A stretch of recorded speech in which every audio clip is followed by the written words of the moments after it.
ನಾವೆಲ್ಲರೂ ಕೆಲಸ ಮಾಡಬೇಕಾಗಿದೆ. ಯಾಕೆ ಈ ಕೆಲಸ, ಏನು ಉದ್ದೇಶ ಇಟ್ಕೊಂಡು ನಾವು ಕೆಲಸ ಮಾಡಬೇಕಾಗಿದೆ? ಒಂದು ಕಡೆ ನಮ್ಮದೇ ದೇಶದಲ್ಲಿ ನಮ್ಮ ಸಂಖ್ಯೆ ಹಿಂದೂಗಳ ಈ ದೇಶದ ಮೂಲ ಧರ್ಮ ಹಿಂದೂ ಧರ್ಮ. ಅದರ ಮೂಲ ನಿವಾಸಿಗಳು ನಾವು ನೀವೆಲ್ಲರಾಗಿರ್ತಕ್ಕಂಥ ಹಿಂದೂಗಳು. ನಮ್ಮದೇ ದೇಶದಲ್ಲಿ ನಮ್ಮ ಸಂಖ್ಯೆ ದಿನದಿಂದ ದಿನಕ್ಕೆ ಕಡಿಮೆ ಆಗ್ತಾ ಹೋಗ್ತಾ ಇದೆ. ಒಂದು ಕಡೆ ಈ ದೇಶಕ್ಕೆ, ಈ ಧರ್ಮಕ್ಕೆ ಇಲ್ಲಿಯ ಅಲ್ಲವೇ ಅಲ್ಲ, ಇಲ್ಲಿಯ ಧರ್ಮಗಳೇ ಅಲ್ಲವು. ಎಲ್ಲೋ ಬೇರೆ ದೇಶಗಳು ಹುಟ್ಟಿರತಕ್ಕಂತಹ ಮತಗಳು ಅವು ಈ ದೇಶದಲ್ಲಿ ಬೆಳೀತಾ ಹೊರಟಿದ್ದಾವೆ. ಮತ್ತೆ ಎಲ್ಲಿ ಬೆಳೆದು ನಿಂತಿದ್ದಾವೆ ಅಲ್ಲಿ ನಾವು ಸರ್ವನಾಶಕ್ಕೆ ಹೋಗಿದ್ದೀವಿ. ಉದಾಹರಣೆ ನಮ್ಮ ಶಿವರಾಜ ಅಂಬಾರಿ ಅವರು ಹೇಳಿದರು, ಜಮ್ಮು ಕಾಶ್ಮೀರದ ಉದಾಹರಣೆ ತಗೊಂಡು, ಬರೇ ಜಮ್ಮು ಕಾಶ್ಮೀರ ಅಲ್ಲ, 28 ರಾಜ್ಯಗಳಿದ್ದಾವೆ ನಮ್ಮ ದೇಶದಲ್ಲಿ. ಆ 28 ರಾಜ್ಯಗಳಲ್ಲಿ ಈಗಾಗಲೇ ದೇಶಕ್ಕೆ ಸ್ವತಂತ್ರ ಸಿಕ್ಕು 75 ವರ್ಷಗಳಲ್ಲಿ 9 ರಾಜ್ಯಗಳಲ್ಲಿ ಹಿಂದೂಗಳು ಅಲ್ಪಸಂಖ್ಯಾತರಾಗಿದ್ದೀವಿ. ಮತ್ತೆ ಎಲ್ಲಿ ಅಲ್ಪಸಂಖ್ಯಾತರಾಗಿದ್ದೀವಿ ಅಲ್ಲಿ ನಾವು ಬದುಕೋ ಪರಿಸ್ಥಿತಿ ಇಲ್ಲ. ಜಮ್ಮು ಕಾಶ್ಮೀರ್, ನಾಗಾಲ್ಯಾಂಡ್, ಮಣಿಪುರ್, ಅರುಣಾಚಲ ಪ್ರದೇಶ, ತ್ರಿಪುರಾ, ಮೇಘಾಲಯ, ಕೆಳಗಿನ ಕೇರಳ, ಪಕ್ಕದ ಗೋವಾದಲ್ಲಿ ಹೋದರೆ ನಿಮಗೆ ಹಿಂದೂಗಳು ಬಹುಸಂಖ್ಯಾತರು ಸಿಗುವುದಿಲ್ಲ. ಹಿಂದೂ ದೇವಸ್ಥಾನಗಳು ನಿಮಗೆ ಬಹಳ ದೊಡ್ಡ ಪ್ರಮಾಣದಲ್ಲಿ ಸಿಗುವುದಿಲ್ಲ. ಅಲ್ಲಿ ಸಿಗೋದೇನು ಅಂದ್ರೆ ಮಸೀದಿಗಳು, ಚರ್ಚ್ಗಳು ನಿಮಗೆ ಸಿಗ್ತವೆ. ಕಾರಣ ಏನು ಅಂದ್ರೆ ಅಲ್ಲಿ ಹಿಂದೂ ಅಲ್ಪಸಂಖ್ಯಾತ ಆಗಿದ್ದಾನೆ. ಯಾಕೆ ಆದ ಅಲ್ಪಸಂಖ್ಯಾತ, ಹೇಗೆ ಆದ ಅಲ್ಪಸಂಖ್ಯಾತ ಅನ್ನೋದು ಬಹಳ ಮುಖ್ಯವಾದ ವಿಷಯ. ಒಂದು,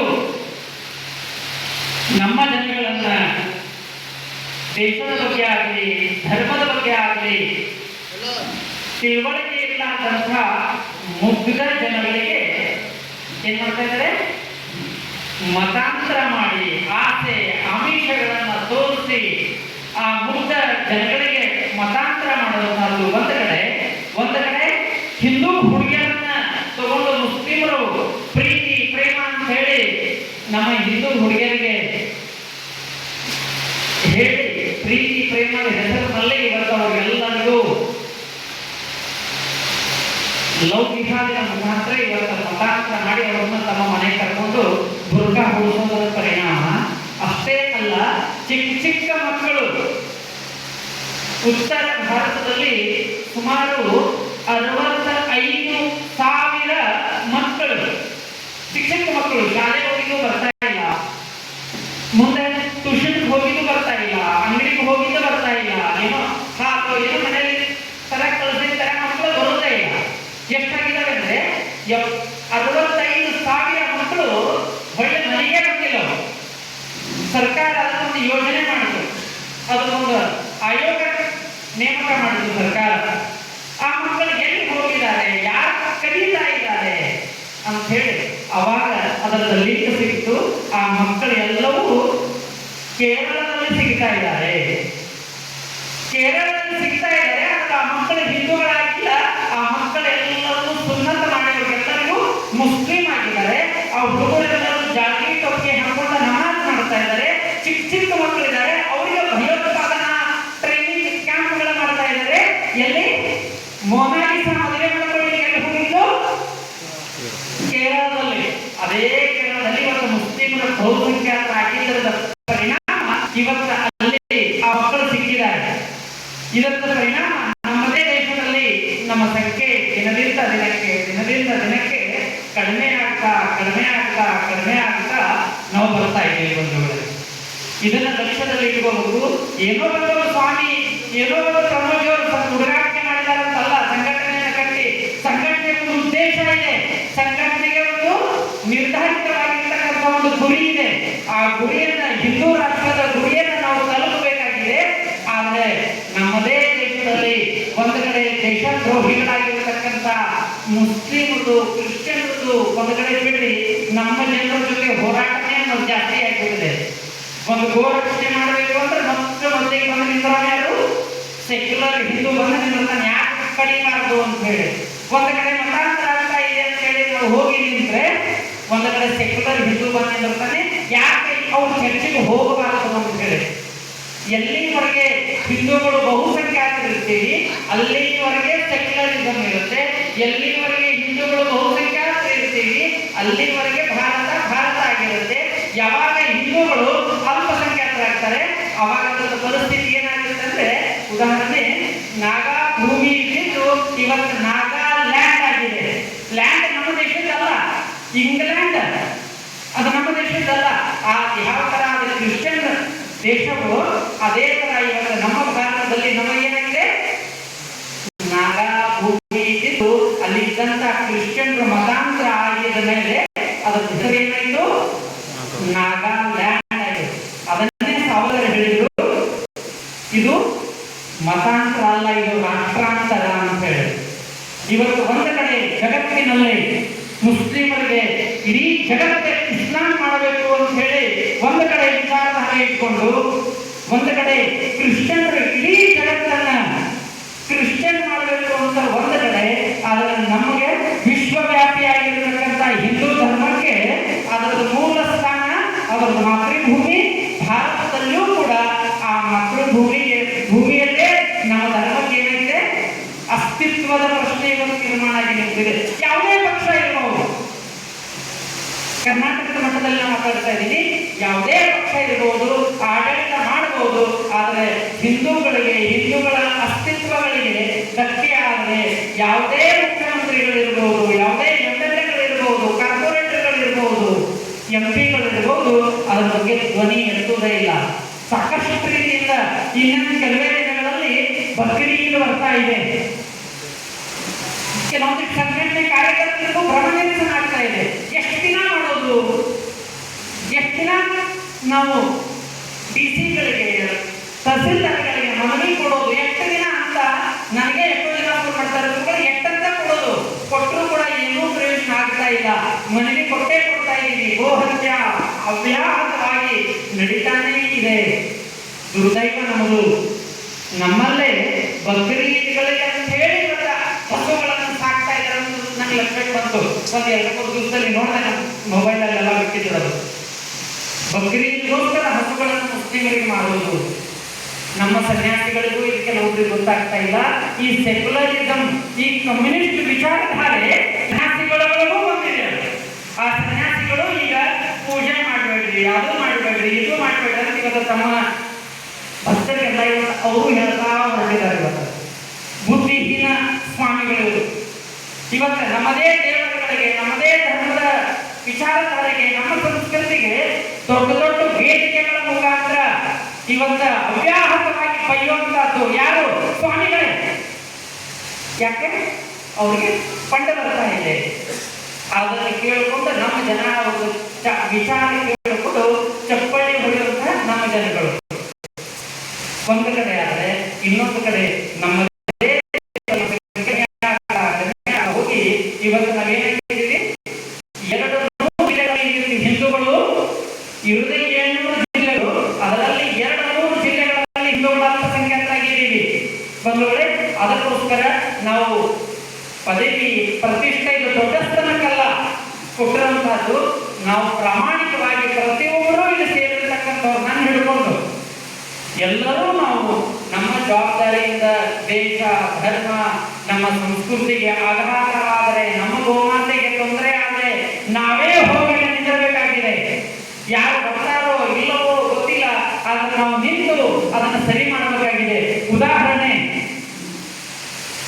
ಈಗ ಒಂದು 15 ದಿವಸದ ಹಿಂದೆ ಒಂದು ಘಟನೆ ನಡೆಸಿತು. ಎಲ್ಲಂದ್ರೆ ಮಹಾಲಿಂಗಪುರದಲ್ಲಿ ಮುಸ್ಲಿಮರ ಹತ್ರ ಕೆಲಸಕ್ಕೆ ಹೋದಂತ ಒಬ್ಬ ಹಿಂದೂ ಹುಡುಗನಿಗೆ ಸುಟ್ಟು ಹಾಕಿದ್ದಾರೆ ಮುಸ್ಲಿಮರು. ಅದು ಒಂದು ಟಿವಿಯಲ್ಲಿ ಕೊಡುವುದಿಲ್ಲ, ಒಂದು ಪೇಪರ್ನಲ್ಲಿ ಕೊಡುವುದಿಲ್ಲ, ಏನು ಆಗುದಿಲ್ಲ, ಅಲ್ಲೇ ಮುಚ್ಚಾಕುವಂತ ಒಂದು ಕಡೆ ಪ್ರಯತ್ನ. ಕಡೆಗೆ ಪ್ರಮೋದ್ ಅವರಿಗೆ ಅಲ್ಲಿಂದ ಕಾರ್ಯಕರ್ತರ ಫೋನ್ ಬಂತು.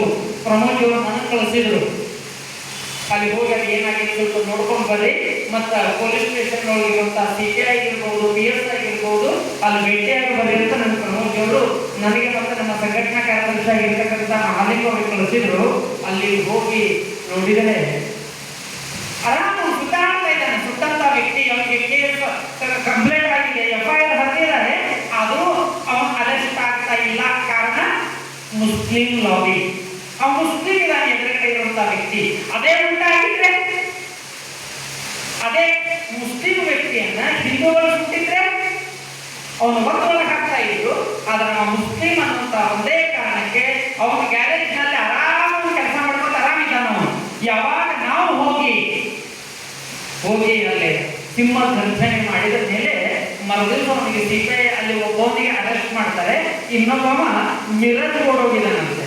ಅವನಿಗೆ ಹುಡುಕಾಡ್ಲಿಕ್ಕೆ ಪೊಲೀಸರು ಹೋಗಿದಾರಂತೆ. 15 ದಿವಸದಿಂದನೂ ಸಿಗ್ತಾ ಇಲ್ಲ. ಅದಕ್ಕೆ ಪೊಲೀಸರು ಹೇಳ್ತಾರೆ ಅವ್ನು ಯಾರಂತ ಗೊತ್ತಾಗ್ತಾ ಇಲ್ಲ ಅಂತ ಹೇಳಿ. ನಾನು ಹೇಳಿದೆ CPI ಅವರೇ, ಈಗೇನು ಸಿಕ್ಕಿದಾನಲ್ಲ, ಈಗ ಒಬ್ಬ ಏನು ತೀರ್ದಾಳ ಅಂತಕ್ಕಂಥ ಇಸ್ಮಾಯಿಲ್ ತೀರ್ದಾಳ ಸಿಕ್ಕಿದಾನಲ್ಲ, ನಾನು ಸರಿಯಾಗಿ ಹೊರಗೆ ಅಮ್ಮ ಅವನ ಅಡ್ರೆಸ್ ಹೇಳ್ತಾನೆ. ಇದನ್ನು ಪೊಲೀಸರಿಗೆ ನಾವು ಹೇಳ್ಬೇಕಾ? ಇದು ಪೊಲೀಸರಿಗೆ ಗೊತ್ತೇ ಇಲ್ವಾ? ಕಾರಣ ಮುಸ್ಲಿಂ ತುಷ್ಟೀಕರಣ. ಮುಸ್ಲಿಮರಿಗೆ ತೊಂದರೆ ಕೊಡ್ಲಾಗಿದ್ರೆ ನಮ್ಗೆ ಪ್ರಮೋಷನ್ ಆಗುತ್ತೆ. ಇದು ಈ ಮಾನಸಿಕತೆ ಇದೆ ನಮ್ಮ ಡಿಪಾರ್ಟ್ಮೆಂಟ್. ಬಂಧುಗಳೇ, ಹಿಂದೂಗಳು ಸತ್ರೆ ಯಾರೂ ಅಳೋದಿಲ್ಲ.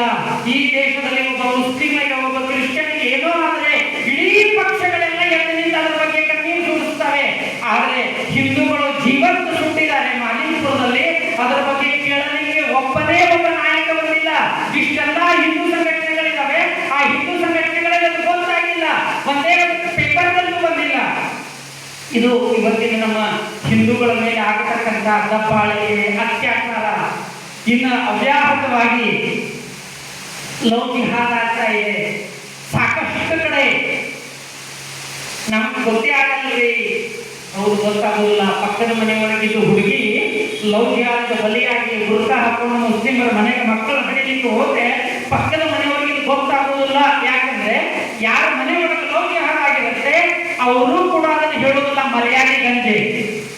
ನಮಗೆ ಯಾವಾಗ ಗೊತ್ತಾಗುತ್ತೆ ಅಂದ್ರೆ ಒಂದು 8-10 ವರ್ಷ ಬಿಟ್ಟು ಆ ಹುಡುಗಿ ಒಂದು 8 ಮಕ್ಕಳನ್ನ ಹಡ್ಕೊಂಡು ಆ ಮುಸ್ಲಿಮರು ಏನದು ಜಾಳಗಿ ಟೊಪ್ಪಿ ಇರುತ್ತಲ್ಲ, ಆ ಟೊಪ್ಪಿ ಹಾಕೊಂಡು ಮನೆಗೆ ಬಂದಾಗಲೇನೆ ಅಕ್ಕಪಕ್ಕದವ್ರಿಗೆ ಗೊತ್ತಾಗುತ್ತೆ ಈ ಹುಡುಗಿನ ಮುಸ್ಲಿಂ ಹುಡುಗನ ಜೊತೆ ಮದುವೆ ಆಯ್ತು, ಮಕ್ಕಳಾಗಿದ್ದಾವೆ ಅನ್ನೋಂಥದ್ದು ಗೊತ್ತಾಗುತ್ತೆ. ಇದು ಒಂದು ಉದಾಹರಣೆ ಹೇಳ್ತಾ ಇದ್ದೀನಿ. ಹುಬ್ಬಳ್ಳಿಯಲ್ಲಿ ಒಬ್ಬ ದೊಡ್ಡ ಪ್ರತಿಷ್ಠಿತ ರೈಲ್ವೆ ಕಾಂಟ್ರಾಕ್ಟರ್ ಪದ್ಮನಾಭ ಅಂತ ಆ ವ್ಯಕ್ತಿಯ ಹೆಸರು, ದೊಡ್ಡ ಕಾಂಟ್ರಾಕ್ಟರ್. ಆ ಪದ್ಮನಾಭ ವ್ಯಕ್ತಿ ಕಡಿಮೆ ಅಂದ್ರೆ 10 ಕೋಟಿ ರೂಪಾಯಿದಲ್ಲಿ ಅವರು ತಮ್ಮ ಮನೆ ಕಟ್ಟಿದ್ದಾರೆ. ಅಷ್ಟು ಶ್ರೀಮಂತರು. ಅವ್ರದ್ದು ಇರೋದೇ ಒಬ್ಬ ಮಗಳು. ಆ ಮಗಳು ಹೇಗೆಂದ್ರೆ ಪ್ಲೇನ್ ನಲ್ಲಿ ಅಡ್ಡಾಡ್ತಾ ಇದ್ರು. ವಿದ್ಯೆ ಕಲಿಯಲಿಕ್ಕೆ ಬೇರೆ ಬೇರೆ ದೇಶಕ್ಕೆ ಹೋಗ್ತಾ ಇದ್ದು. ಯಾವಾಗ ಓದಿ ಬಂದು ಅವಾಗ ಯಾವುದೇ ಮೂಲದಿಂದ ಅವಳಿಗೆ ಒಬ್ಬ ಮುಸ್ಲಿಂ ಹುಡುಗನ ಪರಿಚಯ ಆಗುತ್ತೆ. ಕಡೆಗೆ ಆ ಹುಡುಗಿ ಲವ್ ಜಿಹಾದ್ ಬಲಿ ಆಗ್ತಾಳೆ. ಇವರು ಮರ್ಯಾದೆಗೆ ಯಾರಿಗೂ ಹೇಳೋದಿಲ್ಲ. ಕಡೆಗೆ ಅವಳು ಮುಸ್ಲಿಮರ ಪಾಲಾಗ್ತಾಳೆ. ಅವಳಿಗೆ 8-9 ಮಕ್ಕಳು. ಯಾವಾಗಂದ್ರೆ 10 ವರ್ಷದ ನಂತರ ಆ ಎಲ್ಲಾ ಮಕ್ಕಳನ್ನು ತಗೊಂಡು ದೀಪಾವಳಿಯ ಆಚರಣೆಗೆ ಬರ್ತಾಳೆ ತನ್ನ ಗಂಡನ ಜೊತೆಗೆ ಬುರ್ಕ ಹಾಕೊಂಡು. ಅವಾಗ ಅಕ್ಕಪಕ್ಕದವ್ರಿಗೆ ಒಣಗಿ ಜನರಿಗೆ ಗೊತ್ತಾಗುತ್ತೆ ಈ ಹುಡುಗಿದು ಲವ್ ಜಿಹಾದ್ ಆಯಿತು ಅಂತ ಹೇಳಿ. ಅಲ್ಲಿವರೆಗೆ ಯಾರ್ಯಾರಿಗೂ ಗೊತ್ತಾಗಿಲ್ಲ. ಕಡೆಗೆ ನಾನು ಹೋಗಿ ಆ ಪದ್ಮನಾಭ ಆಚಾರ್ಯರಿಗೆ ಭೇಟಿ ಆದೆ. ನಿಮ್ಮ ಮಗಳು ಹೀಗಾಗಿದೆ ಸುದ್ದಿ ಕೇಳಿದೆ ನಾನು ಅಂತ ಹೇಳಿ. ಅವಾಗ ಹೋದ್ರು, ಹೌದ್ರಿ ನಮಗೂ ಗೊತ್ತಿಲ್ಲ, ನಮ್ಮ ಮಗಳು ಓಡ್ ಹೋಗಿದ್ಲು, ನಾವು ಕೂಡ ಏನು ವಿಚಾರ ಗೊತ್ತಾಗಲಿಲ್ಲ, ನಾವು ಸುಮ್ಮನೆ ಇದ್ವಿ. ಈಗ ಅವಳು ಗೊತ್ತಾಗ್ತಾ ಇದೆ ಅವಳು ಮುಸ್ಲಿಮರ ಪಾಲಾಗಿದ್ದಾಳೆ ಅಂತ ಹೇಳಿ. ಆಲ್ರೆಡಿ ಅವಳಿಗೆ 9 ಮಕ್ಕಳಾಗಿದ್ದಾವೆ ಅಂತ ಹೇಳಿ.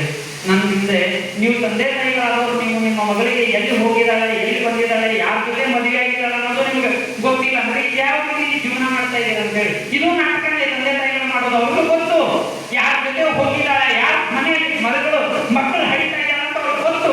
ಆದರೂ ಕೂಡ ಮಗಳಿಗೆ ನೋವಾಗುತ್ತೆ, ಮಗಳಿಗೆ ಕೇಳಿದ್ದೆಲ್ಲ ಕೊಟ್ಟಿದ್ದೀರಿ ಅಂತ ಹೇಳಿ ಅವರು ಸುಮ್ಮನೆ ಇದ್ದಿದ್ದರ ಪರಿಣಾಮ ಇವತ್ತು ಈ ರೀತಿ ಮುಸ್ಲಿಮರ ಸಂಖ್ಯೆ ಜಾಸ್ತಿ ಆಗ್ತಾ ಇದೆ. ಕೇವಲ ಒಂದು ಹುಡುಗಿ ಹೋದ್ರು ಅಂತೇಳಿ ಕೈ ಇಡುವಂತ ಪರಿಸ್ಥಿತಿ ಇಲ್ಲ ಮುಸ್ಲಿಮರ ಮನೆಗೆ. ಅದೇ ಒಂದು ಹುಡುಗಿ ಒಂದು ಹಿಂದೂಗಳ ಮನೆ ಒಳಗೆ ಮದುವೆ ಮಾಡ್ಕೊಂಡ್ರೆ 2 ಮಕ್ಕಳನ್ನ ಹಡಿಲಿಕ್ಕೆ ಅಳ್ತಾರ ಇವತ್ತಿನ ಹೆಣ್ಮಕ್ಳು. ಆದ್ರೆ ಇದೇ ಹುಡುಗಿಯರು ಮುಸ್ಲಿಮರ ಕಾಲಾದ್ರೆ 12 ಮಕ್ಕಳು ಹಡಿತಾರೆ. ಇವತ್ತು ಅವ್ರ ಸಂಖ್ಯೆ ಜಾಸ್ತಿ ಮಾಡ್ತಾ ಇದ್ದಾರೆ ಈ ಹುಡುಗಿಯರು ಹೋಗಿ. ಅದಕ್ಕೆ ಈ ನಾವು ಹಿಂದೂ ಕಾರ್ಯಕರ್ತರಾಗಿರ್ತಕ್ಕಂಥವ್ರು ಇದರ ಬಗ್ಗೆ ಲಕ್ಷ್ಯ ತೋರೋದು, ಇದರ ಬಗ್ಗೆ ಕಾನ್ಸಂಟ್ರೇಟ್ ಮಾಡಿ ನಮ್ಮ ಯಾವ ಹುಡುಗಿ ಯಾವ ಜೊತೆ ಆಡಾಡ್ತಾ ಇದಾರ ಅನ್ನೋದನ್ನು ಸ್ವಲ್ಪ ಗಮನ ಇಡಬೇಕು. ನಮ್ಮ ಓಣಿಗೊಳಗಿರ್ಬೋದು, ನಮ್ಮ ಊರೊಳಗಿರ್ಬೋದು, ನಮ್ಮ ಪರಿಚಯದ ಸಮಾಜದಲ್ಲಿ ಇರ್ಬೋದು, ನಾವು ಇದರ ಬಗ್ಗೆ ಗಣಗಂಭೀರವಾಗಿ ಸೀರಿಯಸ್ನಿಂದ ಯೋಚನೆ ಮಾಡಿದ್ರೆ ನಮ್ಮ ಸಮಾಜ ಉಳಿಯುತ್ತೆ. ಇಲ್ಲಂದ್ರೆ ನಾಳೆ ಹಾಳಾಗೋದು ಇವತ್ತೇ ಹಾಳಾಗುತ್ತೆ ನಮ್ಮ ಸಮಾಜ. ಅಂತ ದುಸ್ಥಿತಿ ಬಂದಿದೆ. ದಯವಿಟ್ಟು ನಿನ್ನೆ ಅದಾರಿಗೆ ಗ್ರಾಮಾಂತರ ಮಟ್ಟದಲ್ಲಿ ಕೆಲವೊಂದಿಷ್ಟೆಲ್ಲ ವಿಚಾರ ಮಾಡಿದ್ವಿ. ಅವರು ಕಾರ್ಯಕರ್ತರು ಬೇರೆ ಬೇರೆ ಕಾರಣಗಳಿಂದ ಬಂದಿಲ್ಲ. ಹೀಗಾಗಿ ಮುಂದಿನ ದಿನಗಳಲ್ಲಿ ಗ್ರಾಮೀಣ ಮಟ್ಟದಲ್ಲಿ ನಾವೆಲ್ಲರಿಗೂ ಕೂಡ ಜವಾಬ್ದಾರಿಗಳನ್ನು ಕೊಟ್ಟು ಇನ್ನ ಗೋಕಾಕ್ ತಾಲೂಕು ಇರ್ಬೋದು, ಮೂಡಲ್ಗಿ ತಾಲೂಕು ಇರ್ಬೋದು, ಅವರ ಅಧ್ಯಕ್ಷರ ಗಮನಕ್ಕೆ ನಾನು ಒಂದು ವಿಷಯ ತರ್ತಾ ಇದ್ದೀನಿ. ಒಂದೇ ಒಂದು ಹಳ್ಳಿ ಬಿಟ್ಟಾಗ, ಒಂದೇ ಒಂದು ವಾರ್ಡ್ ಬಿಟ್ಟಾಗ ನಮ್ಮ ಸಂಘಟನೆಯ ಪ್ರತಿನಿಧಿಗಳು ಇರಬೇಕು. ಯಾಕೆ ಇರಬೇಕು ಅಂದ್ರೆ ಈ ರೀತಿ ದೇಶದ್ರೋಹಿ ಚಟುವಟಿಕೆಗಳಾಗಿದ್ದ ನಮ್ಮ ಗಮನಕ್ಕೆ ಬರಬೇಕು ಅಂದ್ರೆ ನಮ್ಮ ಸಂಘಟನೆಯ ಕಾರ್ಯಕರ್ತರು, ನಮ್ಮ ಪ್ರತಿನಿಧಿಗಳು ಇದ್ದಾಗ ನಮ್ಮ ಗಮನಕ್ಕೆ ಬರುತ್ತದೆ. ಇದರಲ್ಲಿ ಸಂಘಟನೆ ಬೆಳೆಸಬೇಕು. ಎಲ್ಲಾ ಸಂಘಟನೆಗಳಿಗಿಂತ ಮುಂಚೂಣಿಗಳಿರಬೇಕು. ಯಾವ ಸ್ವಾರ್ಥವೂ ಅಲ್ಲ. ಇದರ ಉದ್ದೇಶ ನಮ್ಮ ಸಮಾಜ ರಕ್ಷಿಸಬೇಕಾಗಿದೆ, ನಮ್ಮ ಸಮಾಜ ಉಳಿಬೇಕಾಗಿದೆ. ಮುಸ್ಲಿಮರಿಗೆ ಸಾಕಷ್ಟು ದೇಶಗಳಿದ್ದಾವೆ, ಬೇಡ ಅಂತ ಹೇಳಿ ಇಲ್ಲಿಂದ ಮತ್ತೆ ಯಾರು ಹೊರಗೆ ಹಾಕೊಂತಾರೆ ಅಂತವ್ರು ಯಾರು ಇಲ್ಲ. ಅಂತ ನಾಯಕರು ಹುಡುಕಲಿಲ್ಲ ನಮ್ಮ ದೇಶದಲ್ಲಿ. ಆದ್ರೆ ಹೊರಗೆ ಹಾಕಿದ್ರೆ ಹೋಗಿ ಬದುಕಲಿಕ್ಕೆ ಸಾಕಷ್ಟು ದೇಶಗಳಿದ್ದಾವೆ. ಇಲ್ಲಿರುವಂತಹ ಕ್ರಿಶ್ಚಿಯನ್ರಿಗೆ ಬೇಡ ಅಂದ್ರೆ ಹೋಗಿ ಬದುಕಲಿಕ್ಕೆ ಸಾಕಷ್ಟು ದೇಶಗಳಿದ್ದಾವೆ. ಹಿಂದೂಗಳಿಗೆ ಇರೋದೇ ಒಂದು ದೇಶ ನಮ್ಮದು. ಇಲ್ಲೇ ಬದುಕಬೇಕು, ಇಲ್ಲೇ ಸಾಯಬೇಕು ನಾವು. ಇಂಥ ದುಸ್ಥಿತಿ ಇವತ್ತು ನಮ್ಗೆ ಈ ರಾಜಕಾರಣಿಗಳು ಇವತ್ತು ನಮ್ಗೆ ತಂದಿಟ್ಟಿದ್ದಾರೆ. ಅದಕ್ಕೆ ದಯವಿಟ್ಟು ನಾನು ಹೇಳ್ತಾ ಇದ್ದೀನಿ, ನೀವು ಎಚ್ಚರದಿಂದ ಸಾವಧಾನವಾಗಿ ದೇಶ, ಧರ್ಮ, ನಮ್ಮ ಗೋಮಾತೆ, ನಮ್ಮ ಹಿಂದೂ ಹೆಣ್ಣುಮಕ್ಕಳು ಅನ್ನುವಂಥದ್ದನ್ನ ವಿಚಾರವನ್ನ ಸುದೀರ್ಘವಾಗಿ ತಗೊಂಡು ಪ್ರತಿಯೊಬ್ಬ ಕಾರ್ಯಕರ್ತರು ನಾವು ಸೈನಿಕರ ತರ ನಮ್ಮ ದೇಶದಲ್ಲಿ ನಾವು ಕೆಲಸ ಮಾಡಬೇಕಾಗಿದೆ. ನಮ್ಗೆ ಯಾರು ಕೂಡ ಸಂಬಳ ಕೊಡುವುದಿಲ್ಲ, ನಮ್ಗೆ ಯಾರು ಕೂಡ ಅದಕ್ಕೆ ಪೆನ್ಷನ್ ಕೊಡುವುದಿಲ್ಲ. ಆದರೂ ಕೂಡ ನಿಸ್ವಾರ್ಥದಿಂದ ಮನೆ ಊಟ ಮಾಡಿ ನಾವು ಕೂತಿದೀವಲ್ಲ, ನಮಗೂ ಯಾರು ಕುಡಿಸಿ ತಿನ್ನಿಸಿ ಕಳಿಸಿಲ್ಲ. ನಮ್ಗೆ ಗೊತ್ತಿದೆ ಅದು ಎಂತ ಪರಿಸ್ಥಿತಿಯಲ್ಲಿ ನಾವು ಸಂಘಟನೆ ಮಾಡ್ತಾ ಇದ್ದೀವಿ ಅಂತ. ಅದಕ್ಕೆ ದಯವಿಟ್ಟು ಎಲ್ಲರೂ ಕೂಡ ಶ್ರೀರಾಮ ಸೇನೆಯ ಸೈನಿಕರಿರ್ಬೋದು, ಸೇನೆಯ ಕಾರ್ಯಕರ್ತರಿರ್ಬೋದು, ಅಥವಾ ಬೇರೆ ಬೇರೆ ಸಂಘಟನೆಯ ಕಾರ್ಯಕರ್ತರಿರ್ಬೋದು, ಎಲ್ಲರೂ ಕೂಡಿಕೊಂಡು ನಮ್ಮ ಉದ್ದೇಶ ಏನಿದೆ, ಹಿಂದೂ ರಾಷ್ಟ್ರದ ಸ್ಥಾಪನೆ ಇದೆ. ಆ ಹಿಂದೂ ರಾಷ್ಟ್ರದ ಸ್ಥಾಪನೆಯನ್ನು ಇವತ್ತು ನಾವು ಮಾಡಬೇಕಾಗಿದೆ. ಬಂಧುಗಳೇ, ಇನ್ನೊಂದು ವಿಷಯ ಕೊನೆಯದಾಗಿ ಹೇಳಿ ಮುಗಿಸ್ತಾ ಇದ್ದೀನಿ. ಈಗ ನಮ್ಮ ದಕ್ಷಿಣ ಭಾರತದಲ್ಲಿ ಕೆಲವೊಂದು ರಾಜ್ಯಗಳಲ್ಲೆಲ್ಲ ಎಲೆಕ್ಷನ್ ಆಯಿತು. ಉದಾಹರಣೆ ಕೇರಳ ಇರ್ಬೋದು, ಇನ್ನೊಂದು ತಮಿಳುನಾಡು. ತಮಿಳುನಾಡಿನಲ್ಲಿ ಸಂಘಟನೆ ಉತ್ತರ ಸ್ವಲ್ಪ ಎಲ್ಲ ಓಡಾಡಿದ್ದೆ. ಆ ಭಾಗದಲ್ಲಿ ಸಂಘಟನೆ ವಿಚಾರಧಾರೆಗೆ ಹೋದ್ರೆ ತಮ್ಮನ್ನ ತಾವು ಹಿಂದೂಗಳು ಅಂತ ಅವರು ಒಪ್ಪುವುದಿಲ್ಲ. ಆ ಪರಿಸ್ಥಿತಿ ಒಳಗೆ ಅಲ್ಲಿ ಜನರು ಮಾನಸಿಕತೆ, ನಾವು ದ್ರಾವಿಡರು, ನಾವು ಹಿಂದೂಗಳು ಅಲ್ಲವೇ ಅಲ್ಲ ಅನ್ನುವಂಥ ಈ ಮಾನಸಿಕತೆ ಅವರು. ಅದರ ಪರಿಣಾಮ ಅಲ್ಲಿಯ ಒಬ್ಬ ನಟ, ಅವನ ದಳಪತಿ ಅಂತ ಹೇಳ್ಕೊತಾನೆ, ವಿಜಯ್ ದಳಪತಿ ಅಂತ ಹೆಸರು ಹೇಳಿಕೊಂಡು ಎಲೆಕ್ಷನ್ ಮಾಡ್ತಾನೆ. ಎಲೆಕ್ಷನ್